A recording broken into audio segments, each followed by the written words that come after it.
Oh, hello beautiful people guys, basi agogo ajaru dream come true nditu afika ankafuna kwambiri atapita ku South Africa koma kwenikweni ankafuna kumaende mwana wawo amene anachoka kalekale ku Malawi kupita ku dziko lija la South Africa ndiye lero ndithu afika ku South Africa ndithu yayi akumana naye ndithu yayi ku airport apa zosangalatsa kwambiri yayi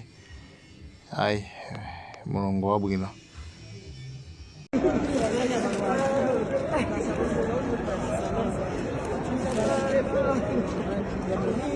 Welcome, Mama. Zetu, zetu, zetu, zetu, zetu, zetu,